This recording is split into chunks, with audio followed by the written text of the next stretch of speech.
Good morning, Morning. ladies and gentlemen. Some of you may know that in a previous incarnation, I was a jazz musician. The last time I was wearing a suit at 9 in the morning, I probably bet I had a pretty good night the night before. So this is different. So meditation. So what we're going to do this morning, if you have been with me in the rendezvous lounge this cruise, if you've meditated with me there, you know some of the practice that I'm going to talk about today. We've done a little bit of the entire practice, the first two stages of the practice that I'm going to talk about today we do in the Cosmos Lounge at 9 a.m., usually at this time on C-Day mornings. So if you haven't come, please do experience it for yourself. This is the meditation that the Buddha did the night he became enlightened, he awakened. And so I'm going to outline the entire practice in fine detail, and then talk about how we know that the Buddha did this practice, had these experiences, how they relate. And then I'm going to show a bit about how this practice starts to bear fruit in our life. So what is meditation and why is it important? Well, as meditation begins to come west from the east, it's entering into a very rational-minded culture, a very scientific-oriented culture. And as a result of that, we're starting to analyze the practice of meditation with EKG machines and all sorts of scientific methods. And so through that analysis, we're starting to see some pretty amazing results. We're starting to see that a consistent meditation practice can help strengthen the immune system, which is really quite something. It also, it's known to reduce stress, reduce the chances of heart failure. It's being used in hospitals throughout the West as pain management practices. Also, mindfulness-based stress reduction courses are sweeping through America and Europe. So it's really wonderful that we're starting to see the science back this 2,600-year-old practice. Right? But from a Buddhist perspective, meditation is really designed to help us cultivate awareness and attention. And I'll see how that, or we'll see as the presentation unfolds rather, how that works in practice. So when the Buddha was asked what he taught or how he taught, he usually replied with this phrase, "I teach one thing and one thing only, suffering and the end of suffering." And we'll see how meditation helps us to alleviate our own suffering. So this is really the practice of mindfulness, as most Westerners know it. We bring mindfulness to the breath, to the body, the senses, and today we'll talk about the sense of hearing and the sense of sight, thoughts, feelings, and emotions, and then we open our heart to the present moment. That's a really beautiful aspect of the practice. I love it. And then we bring that attention and awareness to our ego, the separate I. I'm going to unpack each of these because some of that sounds pretty esoteric, I realize. And we do all of that through the eyes of non-judgment. That non-judgment aspect is a really important part of meditation. We learn to see ourselves without judging ourselves. And the reason why we do that, or one of the great benefits of that, is the more we see ourselves through non-judgment, the less we judge others. So that's a really beautiful way that this meditation practice starts to break down the sense of I, other. Okay. I also want to mention that the word mindfulness itself is kind of a strange translation. In the language of the Buddha, in Pali, also in Sanskrit and Tibetan and Mandarin, they don't differentiate heart and mind. It's the same word. In Tibetan it's bodhicitta, in Mandarin it's sati.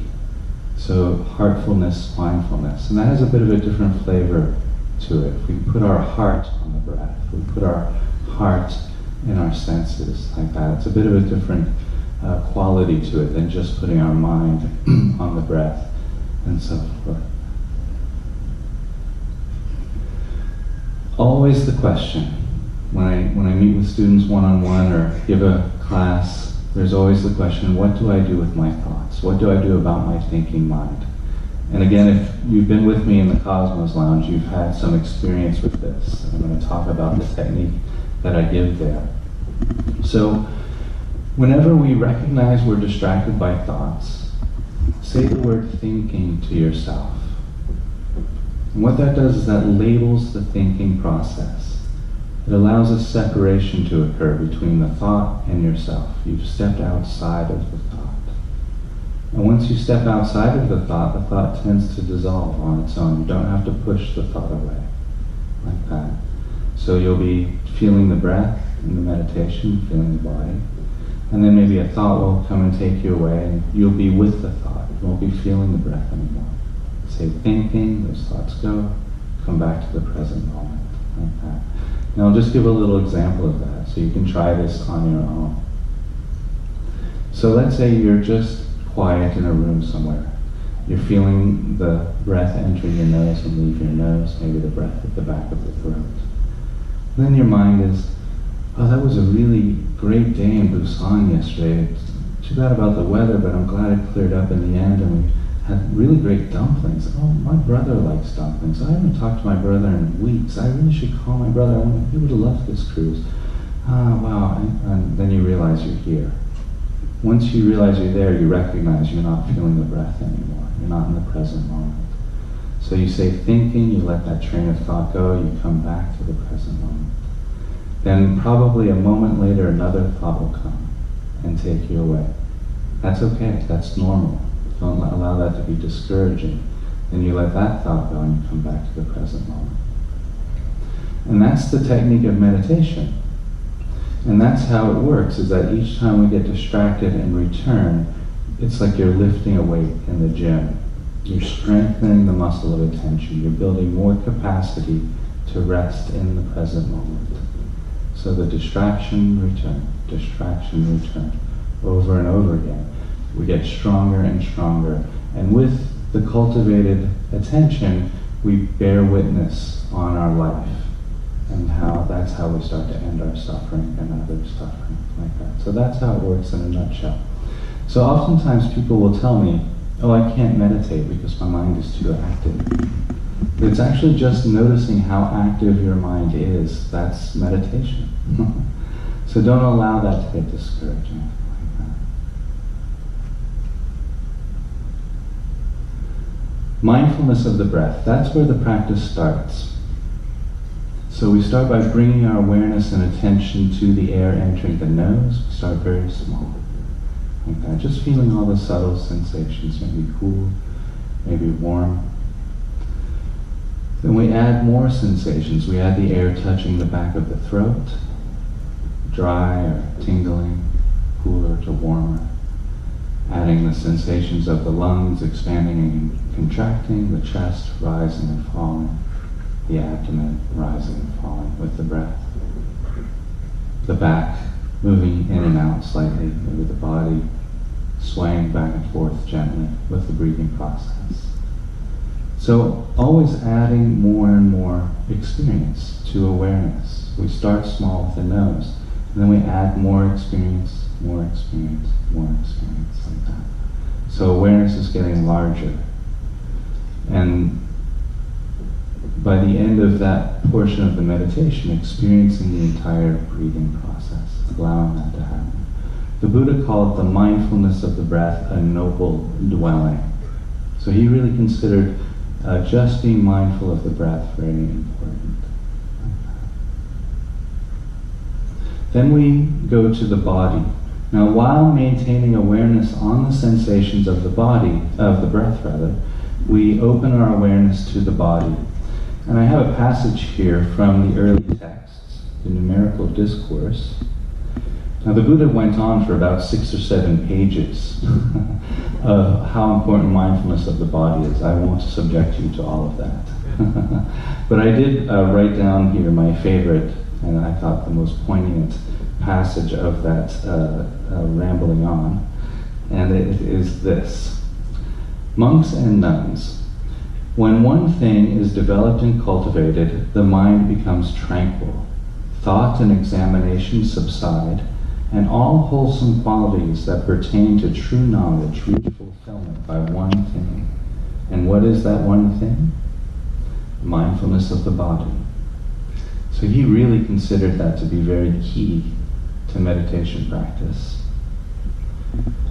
And so this is done by, while experiencing the sensations of the breath, we open our awareness to the sensations arising throughout the entire body. We start from the top of the head, and we go through the entire body and feeling all of the subtle sensations of the body. Now, if you do take this up as a practice, you'll notice that there are areas of the body that have very little sensation, or almost no sensation. That's normal. That happens to everyone. And with a consistent mindfulness practice, those areas of the body start to thaw out, and we begin to be able to re-inhabit our body again, which is a really wonderful side benefit of a mindfulness practice. To really be able to experience the body in a very global way is beautiful. So we allow the body to rest and really relax. We mindfully allow and release the stresses and tensions and emotions that's held in the muscles of the body as we go through and do the body scan. And it could be said that this type of meditation practice is 50% resting in the body, 50% looking at the mind. That soundly we can rest in the body, the deeper we can look into the mind. So, at this point in the practice, we're experiencing the breath from the nose to the abdomen, all of the sensations there, and experiencing the entire body. And that's quite a lot of sensory experience. And most people who begin a meditation practice have a little bit of a challenge holding all of that together. That's normal. Distractions arise, an itch here, an ache there, normal. Allowing awareness to just expand back out, considering that another thought, letting that go, returning to the practice, returning to breath and body. Also, thoughts will be coming up. That's also normal. Letting those go, saying thinking, coming back.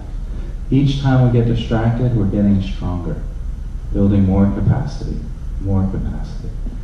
So when the mind grows quiet with resting in the breath and the body, we open to the sounds and the silence. Again, if you've been with me in Cosmos, we went right into the sounds and silence. I do that when I'm in an environment that has a lot of sound, because I want to use the environment to help the practice rather than to struggle against it. I find that more productive. Anyway, I digress. So, resting in the breath and the body, cultivating awareness and attention, then we open to the sounds. And we can do this just a little bit here, right now. If I'll just shut up for a minute. You can hear the fan, the electric from the lights, of course the rattling backstage, maybe some creaking from the ship, maybe your neighbor snoring. And we don't focus on any one sound. We just experience the entire field of sounds. So hearing all of the sounds, the entire canopy of sounds, it's the soundtrack of the present moment. And then we bring our awareness to the quality of stillness in the room or in the environment, wherever we're meditating. There's always this backdrop of silence. In every present moment, it doesn't matter if you're in the ocean view at 1 in the afternoon, or if you're in rush hour Busan. It doesn't matter how much volume there is in the present moment, there's always a backdrop of silence. If there wasn't, you wouldn't hear anything, because just the way the eyes perceive the stars in the night sky, as opposed to the backdrop of darkness, we see the light from the stars. In the same way, we hear sounds, as opposed to the backdrop of silence. So, taking into our awareness the quality of stillness and the sounds, the entire soundtrack of the present moment, if you will. And if you do that, and I actually really like to do this in the ocean view, maybe lunch Just get a cup of tea before you eat. Sit with your tea and just listen to the sounds that are happening there. Conversation there, conversation there, conversation behind you. And of course your awareness, your attention will go to the conversation at first. You know, oh, they're talking about politics. Oh, I agree about that. I don't agree about that. I don't know why they're saying that. That's terrible. And then that's just more thinking. So you say thinking.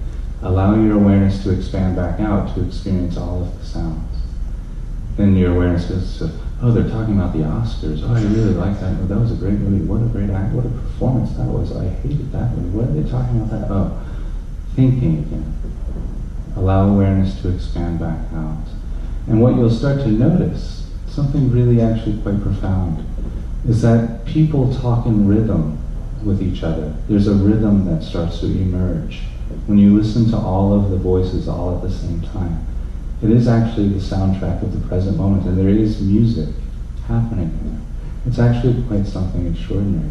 And you can do this actually in nature too. It's a little more obvious if you go into the woods or into the jungle, and you're walking, you hear the birds singing and they're calling to each other. You might have noticed that already. But then you'll notice crickets chirping. That's also in rhythm with the bird song. And you'll hear other sounds in the forest. That's also part of the song there. And so it becomes this musical experience of the present moment. It's quite extraordinary. I recommend trying that. So in this practice now, getting distracted, coming back, getting distracted, coming back. It might have happened to you all several times while you're sitting here, right? I should have gone to the bathroom before we started, or I'm getting hungry, I wonder what's for lunch, or whatever it is, the distraction, come back. Oh, my butt hurts, come back. Distraction, come back. So again, if you just bring mindfulness to that motion, you'll start to cultivate awareness. So anything can really be a meditation practice. Anyway, we get distracted, come back, distracted, come back, distracted, come back. Now when we settle into the experience of the breath, the body, the sounds and silence, then we open our eyes and we take in the visual field, like that, to experience the play of shadow and color and light and space that hangs in front of our eyes all the time, like a rich tapestry. And we don't label the visual field. That's really one of the profound benefits of this mindfulness practice, is we learn to see the visual field without mapping it out with our mind.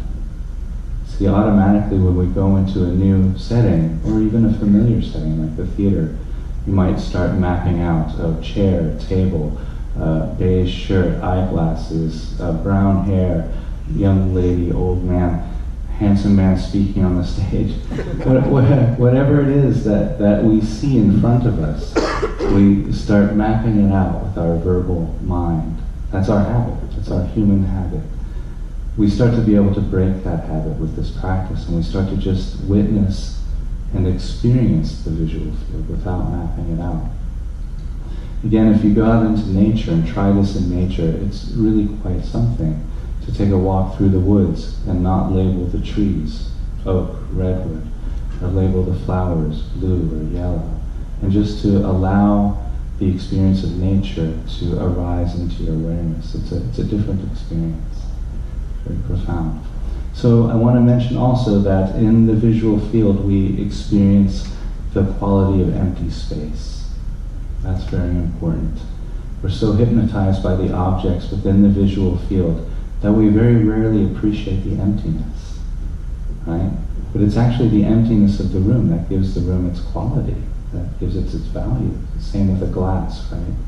Glass has no value when it's filled. You drink the apple juice and now the glass has value, you can fill it again. So we appreciate the emptiness in the visual field.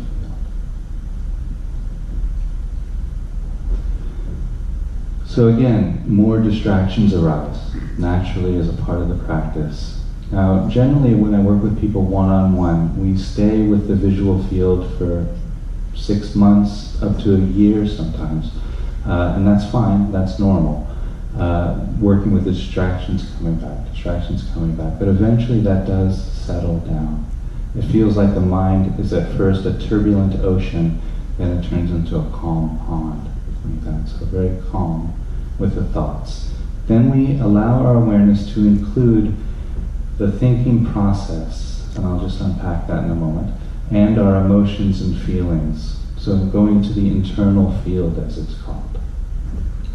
And here we really start to see how it ties in with what the Buddha was doing. And if you were with me on my presentation of the life of the Buddha, I talked about his enlightenment experience in detail.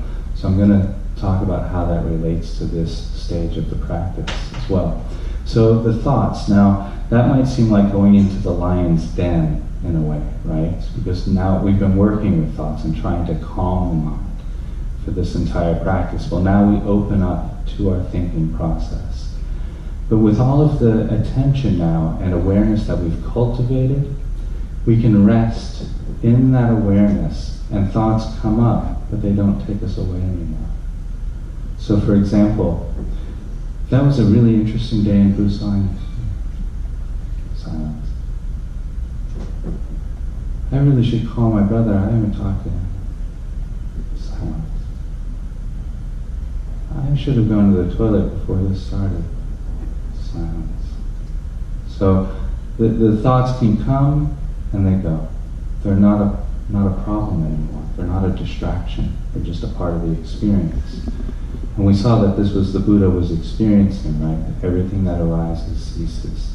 So when he started looking into his mind, he saw that his thoughts arose and they passed. Arose and passed like that. Then, under the Papala tree, the night of his awakening, he also started looking at his thoughts and sensations, noticing that they were also arising and passing. And that's what we do at this stage in the practice. We bring our awareness to attractions that arise. Maybe, oh, this meditation feels really good to inhabit the body. That happens often at this stage in the practice. Those thoughts arise, this attraction for the practice. So we bring that attraction and learning what attraction feels like without a particular object. Just learning what the feeling of attraction feels like. And then aversion too, things like an ache in the shoulder, and the foot falling asleep, the butt hurting, whatever it is that's causing our aversion, we bring awareness to what aversion feels like as well. So bringing all of that into awareness and attention, and recognizing that they too have that same cycle. They arise and pass. So our emotional reactivity starts to break down at that point. So this is where Mara appears for most meditators. And if you've seen me talk before, I've mentioned Mara a couple of times, but I'll sum up if you haven't seen me. That's fine. Where were you? No, I'm just kidding. Mara is the Buddha's, and all of our emotional unconscious pain, our shadow material. And Mara shows up for the Buddha the night of his enlightenment in three different ways. He shows up as temptation and desire, his own repressed temptation and desire, anger and conflict, and the need for approval. Now, for other meditators, it shows up in any different variety of ways, but we always know it. It has this quality that's unmistakable, that, oh, there's that. I should have thought about that years ago, and here it is. But the blessing is that now we've seen that everything that arises passes. And it won't, we know in the heart, in our body, in our mind, that our shadow can't hurt us at this point. And that's why it's allowed to come up. We've softened the resistance. And in a way, it's a beautiful thing. I tell this to some of my students, and they get a little bit concerned, like, oh, maybe I don't want to do this practice.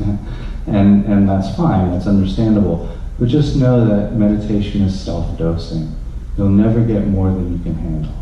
And the reason is because we're softening our own repression to allow Mara to arise. And so we won't soften more than loving kindness to the entire present moment. And we do this, we start with a visualization usually, because oftentimes people are like, well, what does that mean? Open the heart to the present moment. So start with a visualization. That sometimes helps, maybe picking up a kitten, and the kitten's the size of your hand, and you look into the eyes, it's so innocent, and the heart just opens, the mind stops, the heart opens. Or this image here of Kuan Yin nursing a newborn baby. It's really a heart-opening image. Or meeting a friend that you haven't seen in a long time, like that. So anything that opens your heart in that way. And then we bring that open-hearted quality to the entire present moment, including our shadow material, including Mara. And going back to the Buddha, if you remember, if you were here, that Mara's shadow manifested as anger and conflict, and he shot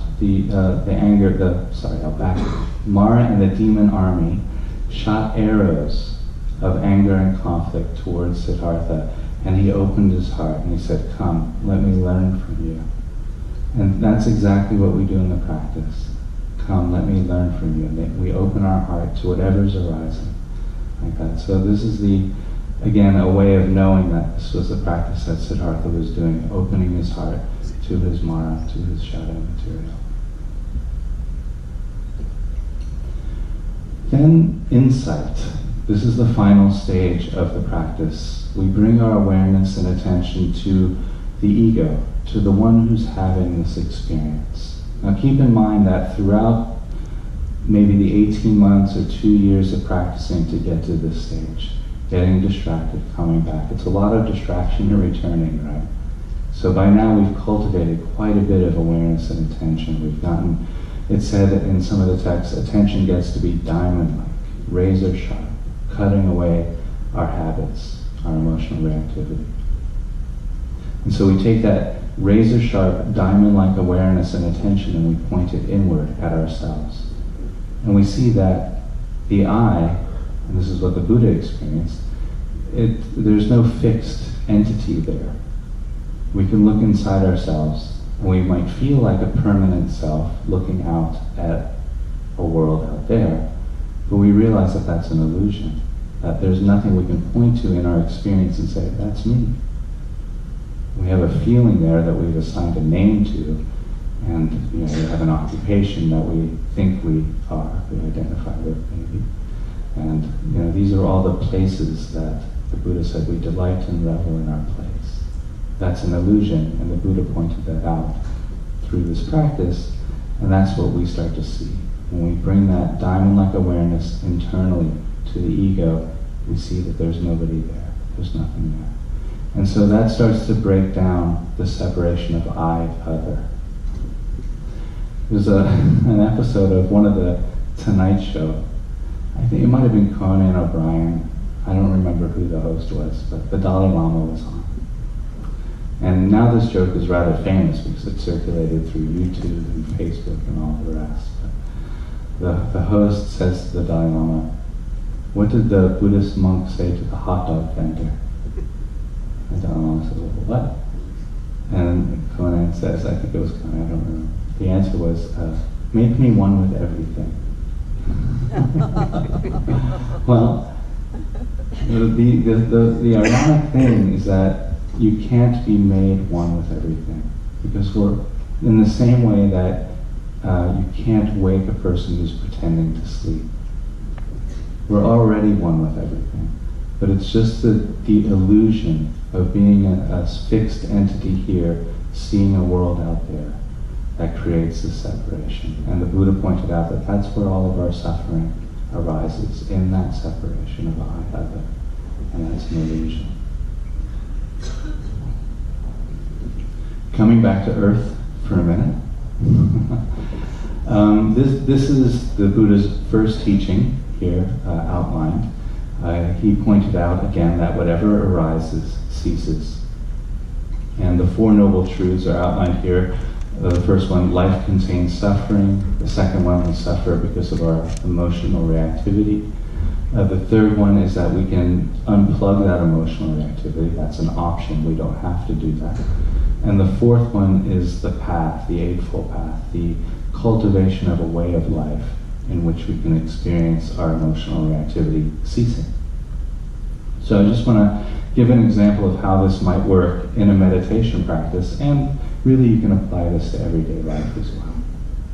So a couple of weeks ago, I was meditating in my cabin. I do that quite a bit in the afternoons. And so I'm in there, it must have been 3 or 4 in the afternoon, very peaceful in a meditative state, enjoying myself. And I live in a hallway where entertainers move in and out, the guest entertainers. They come in and out 2 days, 3 days, 4 days, whatever.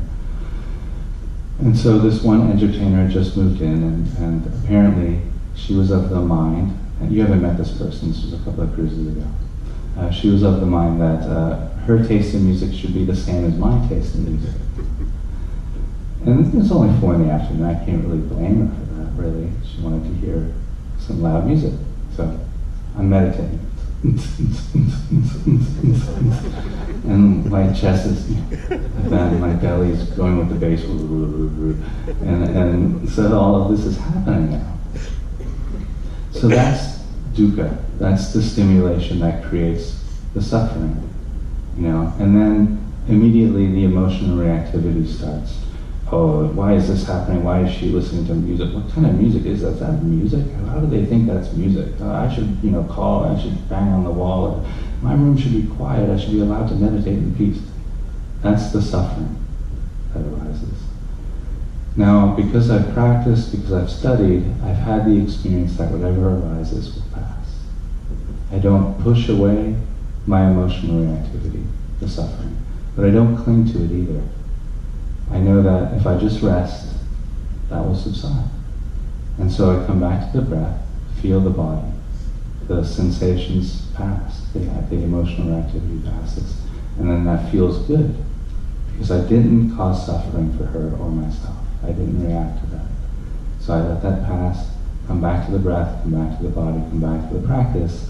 Because it feels good to do that, and to build confidence in that I can do that, I practice more. That's the Eightfold Path. So that's how the teachings unfold in a meditation practice, and you can really try that in your life too. I'll talk more about that. So this is how meditation works in another illustration. So we start with the object of attention. In this practice, we start with the breath, the body, eventually the entire present moment. In other practices, you could use a mantra or chanting or prayer. Works the same way. That's the object of attention. The distraction is the thinking, whatever the thoughts are. If it's emotionally charged, or it could be anything, any thought that takes us away from the object of attention. We recognize we're distracted, and then we embrace the return. We feel what it feels like to come back to the present moment, because it feels good. It's really nice that we can, here we are again, peace. Then we start again at the object of attention, and each time we complete this circle, lift it away, getting stronger. So the great thing is that once we do this a little bit in a meditation practice, we start to have cultivated enough awareness and attention so that we can use anything for the object of attention. It could be washing the dishes, or brushing the teeth, or going for a walk, or doing computer work, or reading a book. Anything can become a meditation practice. And so when I work with people one-on-one, after maybe a month or two, I give them as an assignment, I don't give many assignments, I'm not like that kind of teacher, but as an assignment I say, pick one activity you do every day.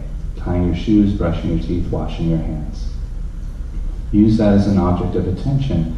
Recognize every time you get distracted and come back to the present moment. And it could be like, for example, washing the dishes. That's a really common one. So you're washing the bowl. You hear, first you turn on the faucet. You hear the faucet turning on, you feel the silver on your fingertips, hear the water coming out of the faucet, maybe feel the water in your hands, feel the dish in your hands, notice the porcelain, the smooth, rough, pouring the soap, you smell the soap. Then your mind will be like, oh, I should make omelets for breakfast tomorrow. My wife really likes omelets. That would be good. And then the kids really like omelets too. Yeah, but we need cheese. I need to go to the store and get cheese. Oh, and then you're here. That's fine. Distraction, come back to the present moment. Again, lifting the weight. So everything starts to become an opportunity for building more capacity and awareness. So I'm just going to break down one of the really great benefits of meditation practice, the capability of breaking our habitual reactions. And I kind of touched on this a couple of times already, but this is really just another way to illustrate this. And although meditation practices unfold for different people in different ways, it's rather personal in that way. It is also like planting a mango seed. The sweetness of the mango might be different for different people, and there may be different tastes, and the shade tree might go one way or the other way. But you always get mango, right? So meditation is similar in that way, and this is one of the fruits that we can pretty much count on appearing with every practitioner if they practice mindfulness. So I'll just outline this really quick. So in every moment of everyday life, because we have a human nervous system, we experience a world. That world, whatever's happening in that world, gives rise to a feeling tone. Automatically, it's part of being a human being. So the feeling tone is there. We interpret that feeling tone with either attraction, aversion, or indifference. The feeling tone has a quality, usually around the heart area, sometimes in the solar plexus, sometimes in the back. It's usually very unconscious for most people, but we interpret it immediately. Attraction, aversion, or indifference. Then, based on whether it's attraction or aversion or indifference, we have an emotional reaction to that sensation. So either anger if it's aversion, desire if it's attraction, or with indifference it's generally some sort of numbing out or boredom, like that. So then we either express it or repress it. Those are generally the two options we're given. If it's anger that arises, we yell, kick, scream, punch, hang up the phone, whatever, slam the door, whatever it is that we've always done in the past. It's usually habitual, like that. Or repression. We push the anger down into the body. We don't want to feel it. Oh, I'm a spiritual person, and anger is bad, I shouldn't feel anger, and then it goes into the body and actually causes illness. So that's not good either. So, with a consistent meditation practice such as this one, after 6 weeks, 6 months, 6 years, 6 lifetimes, it doesn't matter how long, but eventually we notice a gap between 4 and 5. So I just give you a little example of this. So let's say I go to a symphony orchestra concert performance, and as I used to be a musician, I like to sit close. I used to be a double bass player, I really want to hear the double basses, so I get good seats, and paid a lot of money for the seats. So I sit down, and the conductor raises a baton and launches the orchestra in the performance. And just as that happens, a couple behind me start talking. Okay. Sensory stimulus. Now the sensory stimulus is actually the whole concert, the people talking, the sensations of the clothing on my skin, the feeling of the breath in my body, my body on the chair, and so forth, the entire experience. That's the sensory experience. But something like that, that's a bit jarring, becomes a larger part of the sensory experience like that. So that creates the feeling tone. Now, in this situation, probably I would experience that feeling tone with aversion. It might be a clenching in the jaw, a tightening in the abdomen, maybe the shoulders go up like that. I interpret that emotionally, with anger probably, in this example. But now there's a space. With this practice, I start to notice a space between 4 and 5.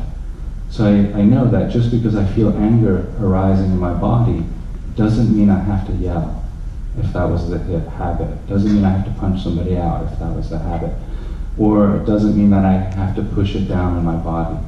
Because I know that everything that arises passes. So I can just sit and feel the anger and let it arise and pass. It doesn't hurt me any longer. So now options have opened up. The world gets a little bit larger.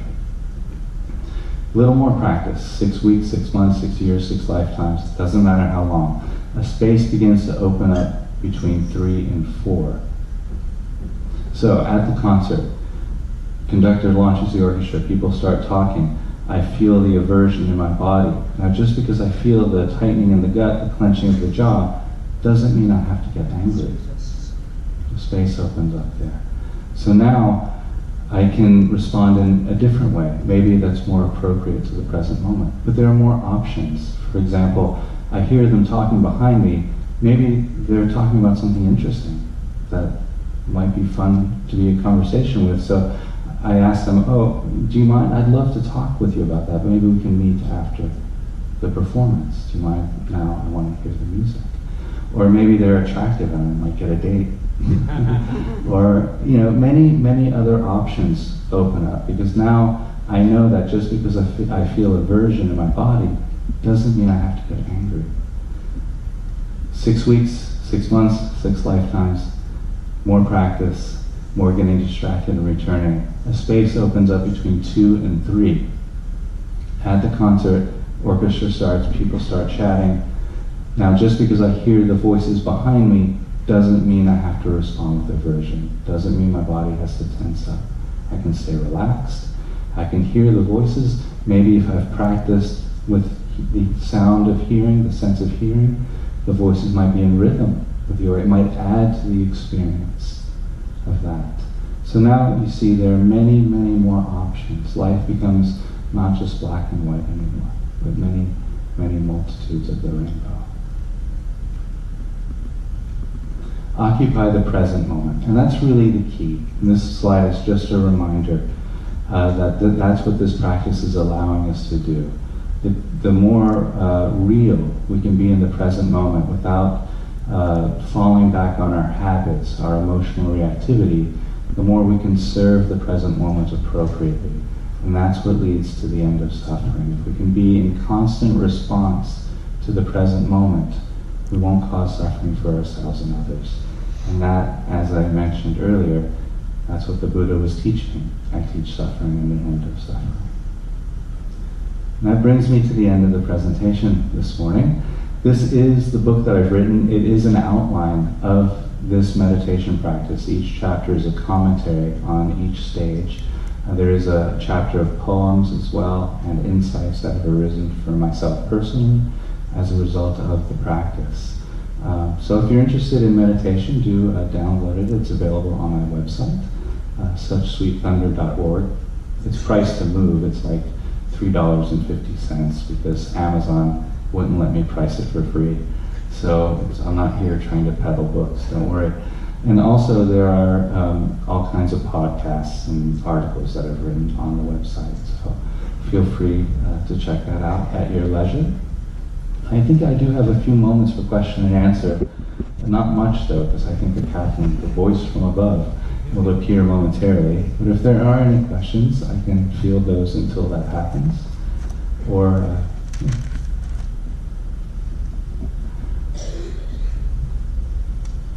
questions, comments, rumors about Buddhism or meditation. Anyone is fine. Or my background. Yes.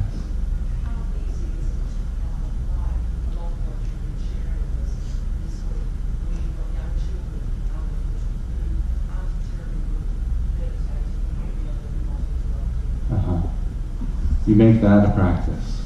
You make that a practice. And so you can either consider when you're with the child, that can be the object of attention. So when you're alleviating whatever they're kicking about, screaming about, or making noise about, that becomes the object of attention. And when you become distracted, then you recognize the distraction. You come back to what you're doing with that child, like that. Or you could make the breath, the body, the object of attention, and the child the distraction too. But that's a little less compassionate. But that also does work. And so then you go and you take care of that, you be in the present moment with that situation, and then you let that go as just another thought. You come back to the practice. I know that's challenging. Did that answer your question? Good. Okay, I should wrap up here, but if there are any other questions, I'll be packing up here, or you can see me at the back of the theater, and I'm always available to have a discussion about meditation if anything comes up. You see me